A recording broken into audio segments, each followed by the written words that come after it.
Acupuncture.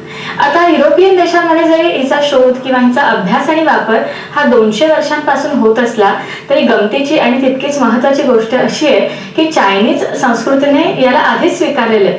अगदी जवळजवळ 4700 वर्षांपूर्वीच्या सुद्धा चायनीज सांस्कृतिक औषधी ग्रंथांमध्ये सुद्धा या थेरपीचा पूर्णपणे उल्लेख, अगदी विस्तृत टिपणं आणि माहिती दिलेली आहे.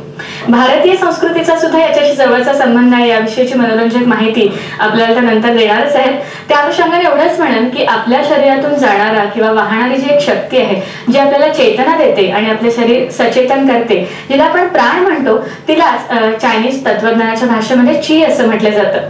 येन आणि यांग हे तिचे 2 भाग झाले आणि ही प्राणशक्ती अर्थात ची तिचा समतोल राखण्याचा प्रयत्न ॲक्युपंक्चरच्या माध्यमातून केला जातो.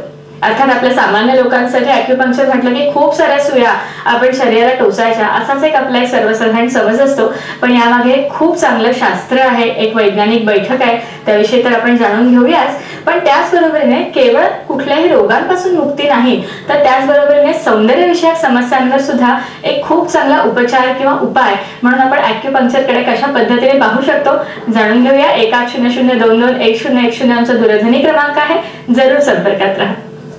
कार्यक्रमाच्या सुरुवातीलाच तुम्हाला विचारेन की ॲक्युपंक्चर नेमकं कशाला म्हणायचं, त्यात काय केलं जातं याविषयी थोडं सांगा. जरूर. ॲक्युपंक्चर हा शब्द 2 लॅटिन शब्दांनी बनलेला आहे. ॲक्युस म्हणजे नीडल आणि पंक्चरा म्हणजे पंक्चर किंवा पेनिट्रेट. ॲक्युपंक्चर ह्या शास्त्रामध्ये शरीरावरचे विशिष्ट बिंदू सक्रिय करून चेतना प्रवाह सुरळीत केला जातो. चेतना प्रवाह म्हणजे नेमकं काय, तर आपल्या शरीरात रक्तवाहिन्यांबरोबरच चैतन्य वाहिन्याही असतात ज्यामध्ये व्हायटल एनर्जी, ज्याला चायनीज मध्ये आपण ची म्हणतो, त्याचा प्रवाह असतो. काही कारणानुसार जर या प्रवाहामध्ये अडथळा निर्माण झाला तर तो मनुष्य आजारी पडतो. ॲक्युपंक्चर मध्ये आपण ॲक्युपंक्चर पॉइंट स्टिम्युलेट करून हा एनर्जी ब्लॉक जो आहे तो आपण रिमूव्ह करतो आणि रोग बरा होतो. चायनीज संस्कृतीशी त्यांच्या मेडिसिनशी जरी याचा संबंध असला तरी पुराणात सुद्धा काही आपल्याकडे संदर्भ आहेत की भीष्माचार्यांनी शय्येवर होते. याचा सुद्धा ॲक्युपंक्चरशी काही संबंध आहे का? हो, अगदी. जे महाभारतात जे म्हटलं जातं की भीष्माचार्यांना जेव्हा बाणाच्या शय्यावरती झोपवलं गेलं होतं तर तेही ॲक्युप्रेशर पॉइंट्सच होते.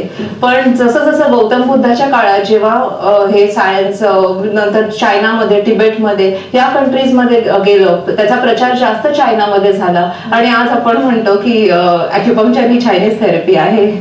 खरं तर जुनं आपल्याकडचंच पण वेगळ्या पद्धतीने आपल्यापर्यंत आहे. पाषाण युगात सुद्धा याचे काही संदर्भ आढळतात का स्टोन एज मध्ये? ही ऍक्च्युली 5000 वर्षापूर्वीची थेरपी आहे आणि ह्याचा वापर स्टोन एज मध्ये सुरू झाला.